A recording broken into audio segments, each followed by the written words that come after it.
Friends, welcome to the channel Agri with Avant. Today further continue our important series on plant pathology. Today we discuss about the history of plant pathology with special reference to Indian work. हमने history को चार parts में divide किया है: ancient, mycology, bacteriology and virology. अगर हम ancient history की बात करें तो अलग अलग इंडिया के टेक्स्ट में हमारे रिचुअल्स में बातें की गई हैं हमारी प्लांट पैथोलॉजी से रिलेटेड। फर्स्टली हमारी भरत संहिता के अंदर जो 500 एडी में ये पब्लिश हुई थी, पब्लिश तो उस टाइम क्या कह सकते हैं, लिखी गई थी 500 एडी में। इसमें हमें अलग अलग बताया गया है कि टेम्परेचर का, ड्राइनेस का, एक्सेसिव विंड का क्या क्या इम्पैक्ट होता है हमारी डिजीज के फैलने में। अगर हम कंट्रोल ऑफ डिजीज की बात करें तो हमारे ग्रंथों में बताया गया है इसके बारे में। वृक्ष आयुर्वेदा जो शुरूपाला जी ने लिखी थी 800 एडी के अंदर, उन्होंने बताया कि tray dressings, fumigations, seed treatment with सब मटेरियल्स, इसके बारे में मैं बताया है। ट्रे ड्रेसिंग्स में बेसिकली हम काऊ के यूरिन का, मिल्क का, घी का, मस्टर्ड का, सीसेम हमारे तिल का और वाटर का साथ में यूज करते थे डाइल्यूटेड मिल्क के साथ में अपने ट्री के ऊपर स्प्रेड करने के लिए, ताकि हम उसको कंट्रोल कर सके, हमारे डिजीज को कंट्रोल कर सके। मिल्क का और घी का उस समय बहुत इंपॉर्टेंट रोल था। हमारे पूरी की पूरी प्लांट पैथोलॉजी इसी के ऊपर बेस्ड थी। फ्यूमिगेशन जो हम धुआं टाइप में करते हैं, उसमें हम किसका यूज करते थे? बोन्स का। किसकी? जो काउस, जो मरी हुई गायें थी उनकी बोन्स का, डॉग्स का, या फिर ऑर्डर ऑफ कैट का, इन केस वगैरह थोड़े बहुत मांस वगैरह का भी यूज किया जाता है फ्यूमिगेशन के तौर पर। सीड ट्रीटमेंट, बीज उपचार में हम जो मिल्क के साथ करते थे, या फिर काउ डंग, गाय के गोबर का लेप शहद के साथ में वो गन्ने के ऊपर भी यूज किया जाता था, ताकि रेड रोट नाम की डिजीज से कंट्रोल किया जा सके, उससे बचा जा सके। और साथ में हनी का भी हम यूज करते थे, या विगदाना जिसे हम एम्बलिया रिबिस कहते हैं, उसका भी यूज किया जाता था, ताकि हमारा जर्मिनेशन हमारा 100% हो, साथ में और हम फंगल डिजीज से भी बच सके। एंशिएंट हिस्ट्री में हमने इतना ही कवर किया कि भरत संहिता, वृक्ष आयुर्वेदा और अलग अलग फ्यूमिगेशन और सीड ट्रीटमेंट का उस समय पर यूज होता था। अब आती है हमारी मॉडर्न जो पैथोलॉजी है, उसमें हमारा फर्स्ट पार्ट है हमारा माइकोलॉजी। माइकोलॉजी क्या होता है? स्टडी ऑफ फंगी, यानी फंगस की स्टडी को हम माइकोलॉजी कहते हैं। फर्स्ट कंट्रीब्यूशन की अगर हम बात करें तो पायर एंटोनियो मिसिली नाम के साइंटिस्ट थे, ये इटालियन बोटनिस्ट थे। इन्हें फादर और फाउंडर ऑफ माइकोलॉजी, यानी फंगी की स्टडी के फादर इन्हें हम कहते हैं, और ये इटली से बिलोंग करते थे। एंटोनियो हमारे फर्स्ट पर्सन थे जिन्होंने फंगल के स्पोर्स को ऑब्जर्व किया, उन्हें देखा और कंडक्ट अलग अलग, उन्होंने स्पोर जर्मिनेशन की स्टडी की, उन्होंने फंगस को ग्रो करके देखा। फ्रेशली कट पियर्स जो हमारे नाशपाती होते हैं या फिर मेटॉन्स होते हैं, उनके ऊपर ग्रो करके देखा और उनको ऑब्जर्व किया, उनको स्टडी किया। 1929 में इन्होंने एक बुक पब्लिश की, नोवा प्लेंटूरियम जेनरा, इस नाम की इन्होंने बुक पब्लिश की, और इन्हें 1900 स्पीसीज लैटिन भाषा में लिखी गई थी। इसमें 1900 स्पीसीज के बारे में बताया, उसमें से 900 स्पीसीज केवल और केवल फंगस की थी। 1729 में इन्हें ये बुक पब्लिश की थी उन्होंने। अगर इंपॉर्टेंट जेनरा की बात करें तो उन्हें एस्पेरजिलस नाइजर, बोट्राइटिस स्पीसीज और पॉलीपोरस स्पीसीज के बारे में इन्होंने बताया, और इन्होंने फंगल के स्पोर्स को ऑब्जर्व किया था। नेक्स्ट हमारे साइंटिस्ट आते हैं टिलेट, ये फ्रेंच थे। 1755 में इन्होंने पेपर पब्लिश किया, बंट और स्टिकिंग स्मट ऑफ वीट। इन्होंने वीट के स्मट के बारे में स्टडी किया था। इन्होंने अलग अलग वेल प्लान्ड एक्सपेरिमेंट लगाए और प्रूव किया कि जो वीट के सीड्स हैं जिनके ऊपर ब्लैक पाउडर होता है उनके सरफेस के ऊपर, वो डिजीज प्लांट को प्रोड्यूस करते हैं क्लीन सीड की बजाय। इसको आप सिंपल भाषा में समझिए, अगर किसी भी सीड के ऊपर, ये हमारा सीड है, इसके ऊपर अगर ब्लैक पाउडर है, यानी जो स्मट का पाउडर है, इसको अगर हम ग्रो करेंगे तो इसके कारण फर्दर जो नेक्स्ट जनरेशन आएगी, जो प्लांट आएगा, वो भी हमारा फंगस वाला ही ग्रो होगा, उसके ऊपर भी स्मट डिजीज ही आएगी क्लीन सीड की बजाय। ठीक है, उसने इस बात पर जोर दिया कि जो बंट है वो इन्फेक्शियस डिजीज है और ये क्लोज रिलेटेड है फंगस के साथ, यानी जो हमारा बंट है वो डायरेक्टली लिंक है फंगस से। लेकिन उनकी एक मिस्टेक ये थी कि वो इस बात को बिलीव करते थे कि जो ये डिजीज है किसके द्वारा हो रही है, कुछ टॉक्सिन सब्सटेंस जो प्रोड्यूस हो रहे हैं, ब्लैक पाउडर, जो हमारा ब्लैक पाउडर था, मैंने अभी बताया है, इसी ब्लैक पाउडर के कारण कुछ टॉक्सिन सब्सटेंस प्रोड्यूस हो रहे हैं और उन्हीं के कारण ये डिजीज आ रही है। लेकिन ये बात अब रॉन्ग प्रूव हो चुकी है। उन्हें इस बात का अंदाजा नहीं था कि जो ब्लैक पाउडर है उसके अंदर जो फंगस के स्पोर्स हैं उसी के कारण ये डिजीज हो रही है। वो कोई टॉक्सिन वगैरह नहीं थे। ठीक है, उन्होंने ये भी रिपोर्ट किया कि अगर हम केमिकल ट्रीटमेंट करें सीड का, बीजों का हम उपचार करें किसके साथ, कॉमन सोल्ट के साथ या फिर लाइम चूने वगैरह के साथ, तो ये कॉन्टाजियस एक्टिविटी है जो ये ग्रोथ हो रही है इसको हम कंट्रोल कर सकते हैं। ठीक है, इन्होंने स्मट के ऊपर काम किया और उन्होंने इन्फेक्शियस डिजीज उसको प्रूव करने में एक इंपॉर्टेंट रोल प्ले किया। अगर बेनेडिक्ट प्रोवोस्ट, ये भी एक फ्रेंच साइंटिस्ट थे, इन्होंने क्या प्रूव किया कि जो डिजीज है वो माइक्रो ऑर्गेनिज्म के द्वारा कोज होती है। ये इनका मेन इंपॉर्टेंट थ्योरी थी कि डिजीज सिर्फ और सिर्फ माइक्रो ऑर्गेनिज्म के द्वारा कोज होती है। इन्होंने वीट बंट डिजीज को स्टडी किया लगभग 10 साल तक। 1807 में इन्होंने एक बुक पब्लिश की, फिंजिन्स उनके एक पेपर पब्लिश किया, memoir on the immediate cause of bunt और smut of the wheat of several other disease of plant and prevention of bunt. इन्होंने बंट के ऊपर, या अगर आप इसके याद करना चाहे तो याद कर सकते हो, बाकी मेरे हिसाब से ज्यादा इंपॉर्टेंट नहीं है। इन्होंने बंट के ऊपर ही मेन काम किया था और ये बताया था कि माइक्रो ऑर्गेनिज्म से ही हमारी डिजीज कोज होती है। ठीक है, उन्होंने इस बात को भी प्रूव किया कि जो वीट का जो बंट डिजीज है वो कौन से फंगस के कारण होती है, टिलिटिया कैरिस इस नाम के फंगस के कारण होती है वीट के अंदर बंट डिजीज। उन्होंने फर्दर स्टडी किया और ऑब्जर्व किया, जर्मिनेशन ऑफ बंट स्पीसीज को उन्होंने ऑब्जर्व किया और पता लगाया कि जो टिलेट है, by mixing of spores of fungus with clean seed, इन्होंने ये पता लगाया कि अगर हम स्पोर्स को फंगस के स्पोर्स को क्लीन सीड के साथ मिला देते हैं तो उसके कारण भी फर्दर हमारी डिजीज ग्रो होगी, इसका साइकिल बढ़ता जाएगा। इन्होंने life cycle of bunt disease, bunt fungus को भी डिस्कवर किया कि उसका लाइफ साइकिल कैसे वो स्टार्ट होती है, कैसे उसमें ग्रोथ फेज आता है, इन सब को उसने डिस्कवर किया। उन्होंने ये भी बताया, ये शो किया कि अगर हम कॉपर सल्फेट का यूज करते हैं जर्मिनेशन के टाइम पे, जो बंट स्पोर के जर्मिनेशन है उसको ये पूरी तरह कंट्रोल कर लेता है बड़े लेवल तक। ठीक है, बहुत अच्छे लेवल तक ये कंट्रोल कर देता है बंट डिजीज को, क्योंकि उसके स्पोर्स के जर्मिनेशन को ये इनहिबिट कर देता है अगर हम कॉपर सल्फेट का यूज करते हैं तो ही। उन्होंने इस बात का मेंशन किया कि फंगीसाइड है या फंगीस्टैटिक प्रॉपर्टीज हैं केमिकल ट्रीटमेंट की। उन्होंने ये भी बताया कि हम कैसे केमिकल ट्रीटमेंट कर सकते हैं अलग अलग फंगीसाइड का यूज करके। उस समय पे मेनली हम कॉपर सल्फेट या कॉमन साल्ट वगैरह ये सब यूज करते थे ज्यादा, इससे ज्यादा हम कुछ यूज नहीं करते थे। CH पर्सोना आया हमारे, इन्होंने ये फर्स्ट इन्होंने एक पब्लिश किया, ऑब्जर्वेशन दी अपनी माइकोलॉजी में।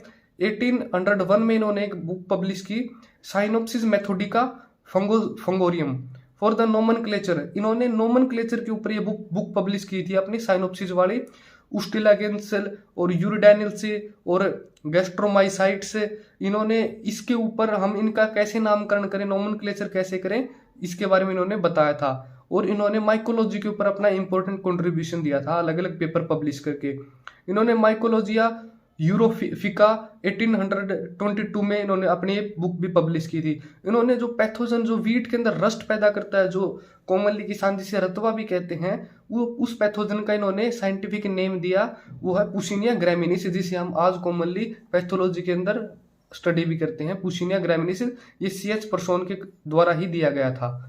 अगर हम EM फ्रीज की बात करें तो उन्होंने 3 वॉल्यूम्स में अपनी बुक को पब्लिश किया, सिस्टमा माइकोलिगम फॉर नोमेनक्लेचर ऑफ हाइमेनोसाइट्स। हाइमेनोसाइट्स के नोमेनक्लेचर, हम उनका नामकरण कैसे करें, उसके लिए इन्होंने सिस्टमा माइकोलिगियम नाम की अपनी बुक को पब्लिश किया था। पर्सोन और जो फ्राइज हैं, इन्होंने फर्स्ट टाइम इंट्रोड्यूस किया बाइनोमियल जो सिस्टम होते हैं नोमेनक्लेचर का, फंगल की। हम अलग अलग माइक्रो ऑर्गेनिज्म के लिए अपना जो नोमेनक्लेचर होता है वो 2 नाम में देते हैं, उसका स्पीसीज जेनरा का, तो वो बाइनोमियल नोमेनक्लेचर फंगस के लिए इन्होंने ही स्टार्ट किया था, EM फ्राइज द्वारा ही ये स्टार्ट किया गया था। अब हमारे पैथोलॉजिस्ट आते हैं, एंटोन डी बेरीजी।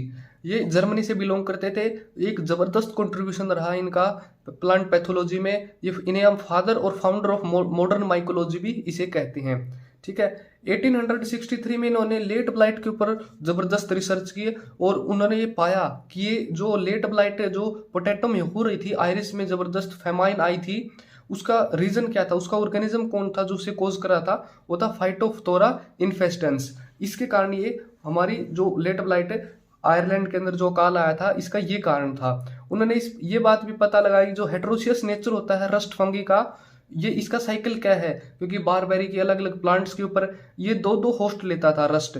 एक बार पोटैटो के ऊपर आ गया, एक बार दूसरे प्लांट के ऊपर आ गया, अपने लाइफ साइकिल को कंप्लीट करने के लिए। यही इसका हेटेरोसियस नेचर था, इसी को उन्होंने डिस्कवर किया था। उन्होंने एक डिटेल अकाउंट भी दिया लाइफ साइकिल किसका, डाउनी मिल्ड्यू। जो डाउनी मिल्ड्यू हम कई बार नोटिस भी करते हैं प्लांट्स के ऊपर, इसके बारे में इन्होंने एक डिटेल उसका लाइफ साइकिल के बारे में हमें बताया। इन्होंने वेजिटेबल जो रोटिंग की समस्या है, जो सड़ने की समस्या है, उसके बारे में इन्होंने अपनी डिटेल जारी की, और जो डैम्पिंग ऑफ फंगी है उसके बारे में हमें बताया। इन्होंने एक बुक लिखी जिसका नाम था morphology and physiology of fungi, lichens and myxomycetes. इन्होंने ये बुक लिखी जिसका एक इंपॉर्टेंट कंट्रीब्यूशन रहा हमारी प्लांट पैथोलॉजी में। इन्होंने ये भी पता लगाया कि जो हमारे एंजाइम्स हैं या टॉक्सिन्स हैं टिश्यू के डिसइंटीग्रेशन में उनका क्या योगदान है। एक हमारा फंगस है स्क्लेरोटीनिया स्क्लेरोटोरियम, इसके द्वारा कुछ एंजाइम्स और टॉक्सिन रिलीज किए जाते हैं जो हमारे टिश्यू के डिसइंटीग्रेशन को कॉज करते हैं, यानी टिश्यू को उखाड़ के मतलब सेपरेट कर देते हैं, डिसइंटीग्रेट कर देते हैं, उसको तोड़ देते हैं। उसके बारे में इन्होंने पूरा डिटेल एनालिसिस अपना दिया। अगर हम इसी स्टॉकमैन की बात करें, हमारे नेक्स्ट पैथोलॉजिस्ट हैं, इन्होंने वेरिएबिलिटी ऑफ रस्ट फंगस, जो फंगस है हमारा रस्ट है, रतुआ है, उसकी वेरिएबिलिटी के बारे में पता लगाया। इन्होंने अपनी एक वैल्यूएबल जबरदस्त कंट्रीब्यूशन दिया। फिजियोलॉजिकल रेशिज ऑफ पैथोजन की अलग अलग रेशिज हैं, हम कई बार देखते हुए कॉमनली नोटिस भी करते हैं कि एक फंगस की पता नहीं कितनी रेशिज होती हैं। ये सब फिजियोलॉजिकल रेशिज ऑफ पैथोजन की स्टार्ट इसी स्टॉकमैन द्वारा की गई थी। इन्होंने कंक्लूड किया कि कंटिन्यूअस लगातार नई नई रेशिज इवॉल्व होती रहती हैं, बनती रहती हैं, और अलग अलग बायोटाइप्स भी बनते रहते हैं सेम स्पीसीज के रस्ट के, जिसके कारण उनकी पैथोजेनिक कैपेबिलिटी है वो लगातार इनहेंस होती रहती है। हम एक बार रेजिस्टेंट वैरायटी हमने डेवलप कर दी, लेकिन हमारा जो पैथोजन हमारा रस्ट है फिर अपने आप को म्यूटेट कर लेगा, फिर हमारी वही डिजीज आ जाएगी। तो ये साइकिल को उन्होंने फर्स्टली डिस्कवर किया था, और इसके कारण हमारी होस्ट के उसके ऊपर भी इम्पैक्ट आता है, उसे भी इन्होंने स्टडी किया था। ये इनका कंट्रीब्यूशन था। अब हमारी बैक्टीरियोलॉजी स्टार्ट होती है। जो टीजे बुरविल नाम के साइंटिस्ट थे यूएसए से, इन्होंने 1878 में फर्स्ट टाइम प्रूव किया कि फायर ब्लाइट ऑफ पियर और एप्पल है, उसके बारे में इन्होंने फर्स्टली नोटिस किया था। टीजे बुरवेल ने हमें बताया था कि ये बैक्टीरिया द्वारा कोज होती है, हमारी क्या, fire blight of apple and pear. जो फायर ब्लाइट कोज होती है उसका रीजन क्या, कौन सा माइक्रो ऑर्गेनिज्म, उसका रीजन इर्विनिया अमाइलोवोरा उसका कारण है। ठीक है, अब हमारे ईएफ स्मिथ आते हैं, ये यूएसए से बिलोंग करते थे। इन्होंने फाइनल प्रूफ दिया किसका, कि bacteria could be incitants of plant disease. हम पहले सिर्फ फंगस के ऊपर फोकस कर रहे थे, लेकिन हमें बाद में पता चला कि जो बैक्टीरिया है उसके कारण भी हमारी प्लांट डिजीज कोज हो सकती हैं, ये भी इसका एक रीजन है। इन्होंने साथ में जो बैक्टीरिया विल्ट होती है, जो माने विल्ट की समस्या होती है, मुरझाने की समस्या होती है कुकुरबिट्स में, और क्राउन गोल्ड डिजीज होती है, इन सब के बारे में इन सब के ऊपर भी उन्होंने अपना काम किया। और इन्हें हम क्या कहते हैं, फादर ऑफ फाइटोबैक्टीरियोलॉजी। जो फाइटो मीन्स प्लांट और बैक्टीरियोलॉजी आप समझते हैं कि जो बैक्टीरिया की स्टडी को कहते हैं। बैक्टीरिया के जो प्लांट्स के ऊपर इम्पैक्ट होते हैं उनके हम फादर किसे कहते हैं, डॉक्टर ईएफ स्मिथ को हम कहते हैं। 1881 में इन्होंने डेमोन्स्ट्रेट किया, अपना प्रदर्शन किया कि फर्स्ट टाइम इन्होंने जो बडिंग और ग्राफ्टिंग की टेक्निक्स होती हैं उनके कारण भी हमारे प्लांट के वायरसेस फैल सकते हैं। इसके बारे में इन्होंने 1881 में हमें बताया। इन्होंने शो किया कि जो कंटिन्यूअस नेचर है पीच येलोज का, जो पीच येलोज है वो लगातार फैलती रहती है, इसके बारे में भी हमें ईएफ स्मिथ जी द्वारा बताया गया था। अगर हम वोक्समैन की बात करें, 1952 में इन्होंने नोबेल प्राइज किसके लिए जीता, एंटीबायोटिक स्ट्रिप्टोमाइसिन। स्ट्रिप्टोमाइसिन अगर आपने देखा भी हो कभी, 6 ग्राम का एक पैकेट आता है जो कॉमनली किसान अलग अलग स्प्रे के साथ यूज भी करते हैं। उसको किसने डिस्कवर किया था, वोक्समैन द्वारा डिस्कवर किया गया था। जो हमारे बैक्टीरिया है उसको किल करने का काम करती है स्ट्रिप्टोमाइसिन। अब हमारे डीओ इसी की अगर हम बात करें, जापानीज थे। 1967 में इन्होंने अपना कंट्रीब्यूशन दिया। क्या कंट्रीब्यूशन दिया, इन्होंने पाया कि जो माइकोप्लाज्मा लाइक ऑर्गेनिज्म है, जिसे हम कॉमनली एमएलओ भी कहते हैं, ये भी रिस्पॉन्सिबल हैं डिजीज के लिए। कौन सी डिजीज के लिए, जो येलो टाइप डिजीज होती हैं उनका कारण एमएलओ भी हैं। जो माइकोप्लाज्मा लाइक ऑर्गेनिज्म है ये इनके कारण भी होते हैं। हम एमएलओ को क्या कहते हैं, फाइटोप्लाज्मा भी कहते हैं। और जो डीओई है, इन्होंने ऑब्जर्व किया कि जो एमएलओ है वो लगातार कॉन्स्टेंटली प्रेजेंट होता है फ्लोएम के अंदर। जो प्लांट जहाँ से अपना जो फूड मेटल ट्रांसफर करता है वहाँ पे लगातार एमएलओ प्रेजेंट रहते हैं। और जबकि इसी ने ऑब्जर्व किया जो एमएलओ हैं वो टेम्परेली डिसअपियर हो जाते हैं कई बार जब हम प्लांट को ट्रीट करते हैं ट्राईसाइक्लिन एंटीबॉडीज से। ट्राईसाइक्लिन हमारे बाद में एक इसको हम बैक्टीरिया के तौर पर भी उसको किल करने के लिए भी यूज किया जाने लगा, बाद में तो एक फंगिसाइड की तरह कह सकते हैं हम यूज किया जाने लगा, क्योंकि इनके द्वारा इसी के द्वारा ये नोटिस किया गया था कि एमएलओ के ऊपर इसका एक नेगेटिव इम्पैक्ट है। ठीक है, फिर हमारे डेविस आते हैं 1972 के अंदर। इन्होंने पाया कि जो मोटाइल और एक हेलिकल स्ट्रक्चर है जिसके ऊपर कोई वॉल नहीं है, एक माइक्रो ऑर्गेनिज्म है, इसके कारण कॉर्न स्टंट डिजीज आ रही है। हमारी कॉर्न के अंदर स्टंट डिजीज आ रही है, किसके कारण? एक वॉललेस छोटा सा माइक्रो ऑर्गेनिज्म है। उन्होंने इसे कल्चर भी किया और लेटर बाद में इसका नाम पड़ा स्पाइरोप्लाज्मा। ये हमारा स्पाइरोप्लाज्मा का स्ट्रक्चर है, इन्होंने ये फर्स्टली डिस्कवर किया था डेविस द्वारा 1972 में। अगर हम वायरोलॉजी की बात करें जिसके अंदर हम वायरस को स्टडी करते हैं, उसमें फर्स्टली हम डिस्कस करते हैं अडोल्फ मेयर के बारे में। ये नीदरलैंड से बिलोंग करते थे। इन्होंने टोबैको के बारे में बताया कि जो मोज़ेक डिजीज होती है, tobacco mosaic disease, TMV virus होता है, उसके बारे में इन्होंने फर्स्टली डिस्क्राइब किया। इन्होंने ये दिखाया, डेमोन्स्ट्रेट किया कि जो डिजीज है ये ट्रांसमिट हो सकती हैं अगर हम सैप का यूज करें। जो प्लांट का सैप होता है, जो एक लिक्विड मटेरियल सा होता है, वो अफेक्टेड अगर हम प्लांट से लेते हैं और उसको हेल्दी प्लांट में इंट्रोड्यूस कर देते हैं तो उससे भी डिजीज हो सकती है। मान लिया ये सैप है, हमने प्लांट से लिया और ये हमने हेल्दी प्लांट में ट्रांसफर कर दिया बाद में जाके, तो ये उस प्लांट में भी डिजीज कोज कर देगा। यही हमारा एडोल्फ मेयर जी ने बताया था। एज द टाइम उन्होंने इस डिजीज ये सोचा कि ये स्प्रेड होती है कुछ स्मॉल बैक्टीरिया और टॉक्सिन के कारण। उस टाइम पे इन्होंने ये बात सोची थी और इन्होंने ये भी बताया था कि ट्रांसमिट होती है डिजीज क्योंकि ये वायरस द्वारा होती है। ठीक है, अगर हम बेन जेनरिक की बात करें तो डच साइंटिस्ट थे, ये फाउंडर ऑफ वायरोलॉजी भी कहते हैं। जो वायरस की स्टडी की इन्होंने फाउंडेशन रखी थी, नींव रखी थी। इन्होंने प्रूव किया कि जो वायरस है वो इनिशिएट करते हैं, उन्हीं के कारण होता है tobacco mosaic is not a living micro organism. कि जो टोबैको मोज़ेक वायरस कर रही हैं वो लिविंग ऑर्गेनिज्म नहीं है, वो जीवित नहीं है। ठीक है, ये बिलीव करते थे कि जो जो हमारा कॉन्टेगियम वायरम फ्लूडियम है इसी के कारण ये हो रहा है, इन्फेक्शियस लिविंग फ्लूइड है ये। ठीक है, कॉन्टेगियम वायरम फ्लूडियम, इसी कारण ये हमारा हो रहा है।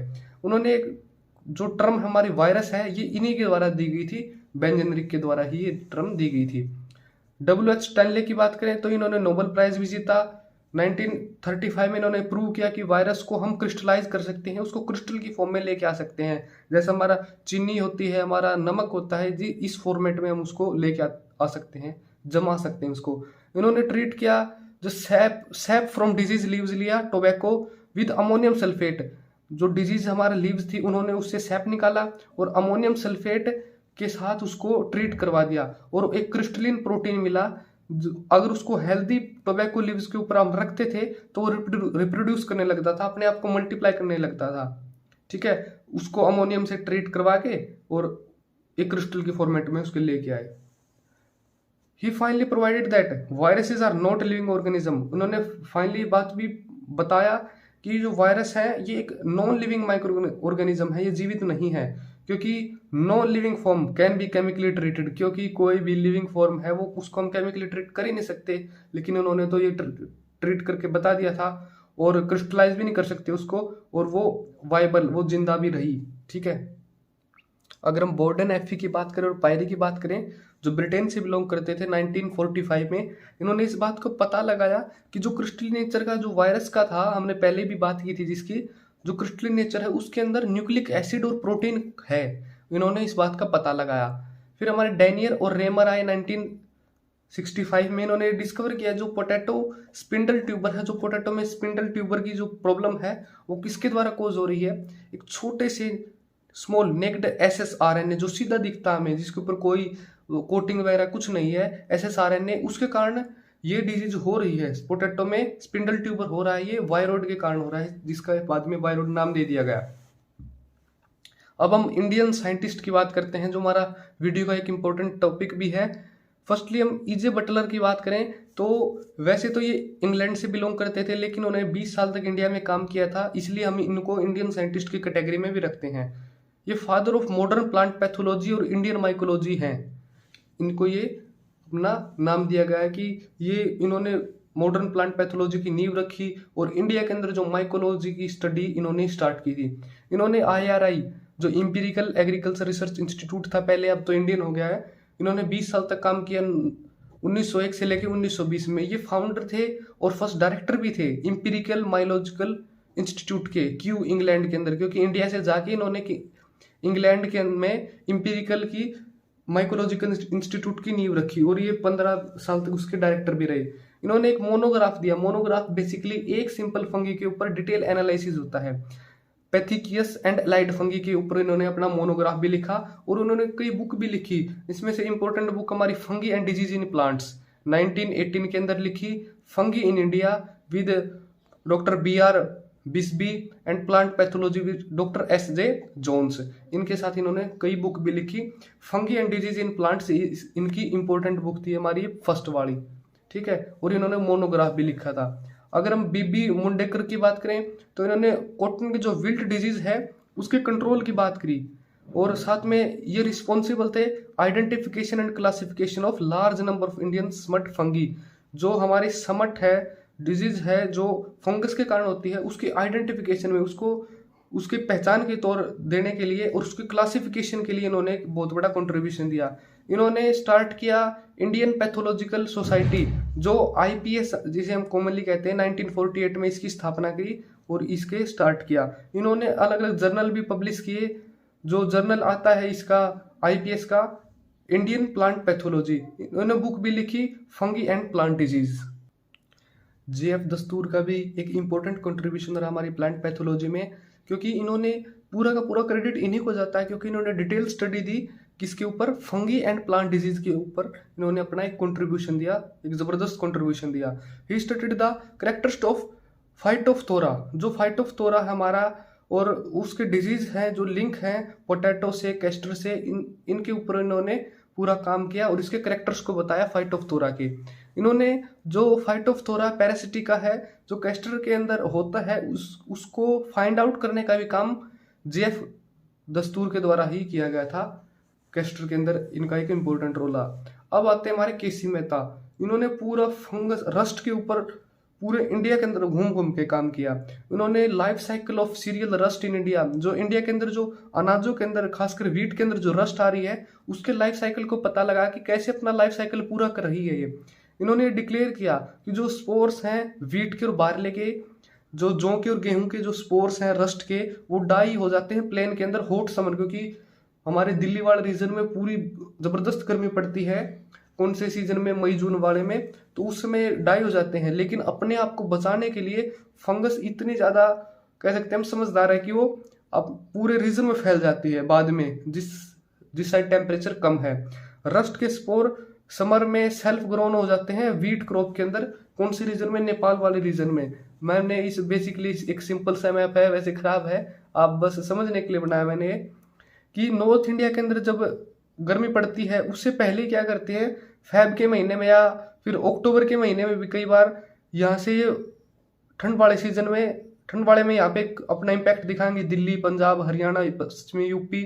फिर यहाँ से ये वापिस उत्तराखंड और नेपाल की तरफ चले जाएंगे और फरवरी में ये अगर यहाँ पर गर्मी होने लग जाएगी तो ये साउथ की तरफ भी अपना रुख करेंगे और साउथ प्लेन से बाद में नीलगिरी हिल्स में जब समर का सीजन होता है, क्योंकि वहाँ पे इतनी ज़्यादा थोड़ी कम गर्मी है हमारी तुलना में, मॉडरेट टेम्परेचर है, वहाँ पे भी अपना इम्पैक्ट दिखाने लगते हैं। और वापिस जिस समय यहाँ पे ठंड आने लगी तो फिर वापिस से पहाड़ी रीजन से उल्टा नॉर्दर्न प्लेन्स की तरफ आ जाते हैं, क्योंकि ब्लैक रस्ट हमारे से टेम्परेचर थोड़ा ज़्यादा चाहिए और येलो रस्ट को टेम्परेचर थोड़ा कम चाहिए। ठीक है, हिमालय वाले रीजन में हमारे येलो रस्ट और ब्राउन रस्ट कॉमनली पाए जाते हैं।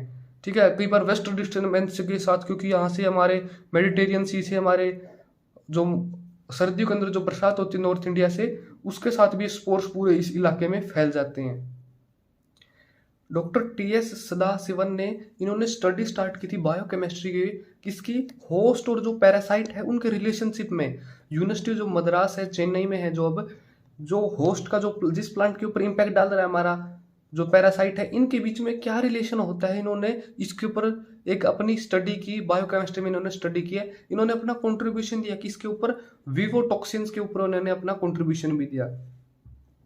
इन्होंने इस मैकेनिज्म का भी पता लगाया कि जो विल्टिंग है, जो कॉटन के अंदर कॉमनली सबसे बड़े लेवल पर समस्या देखी जाती है, वो किसके कारण हो रही है, ये फेजेरियम वैसी इन्फेक्टम के कारण हो रही है, और उसके मैकेनिज्म को पूरा इन्होंने डिटेल स्टडी किया। इन्होंने जो प्रोडक्शन ऑफ फ्यूजेरिक एसिड है, फंगस है, होस्ट वाज डेमोन्स्ट्रेटेड, उन्होंने दिखाया कि फ्यूजेरिक एसिड कैसे फंगस के द्वारा प्रोड्यूस हो रहा है और वो प्लांट को नेगेटिवली इंपैक्ट कर रहा है। ठीक है, अगर हम M.K. पटेल की बात करें तो इन्होंने PhD की क्राउन गेल बैक्टीरिया में USA के अंदर, इन्होंने वर्क किया बैक्टीरिया डिजीज के ऊपर। बैक्टीरिया जो डिजीज हो रही है हमारे कॉटन के अंदर बैक्टीरिया के कारण, इनके ऊपर उन्होंने काम किया और उन्होंने अपनी एक लैब भी स्थापना की गुजरात के अंदर। इनका भी एक अपना अच्छा कंट्रीब्यूशन रहा। अगर हमारी वीडियो आपको अच्छी लगी हो तो हमारी वीडियो को लाइक करना और वीडियो को शेयर करना और चैनल को सब्सक्राइब करना बिल्कुल मत भूलना। Thank you for watching the video.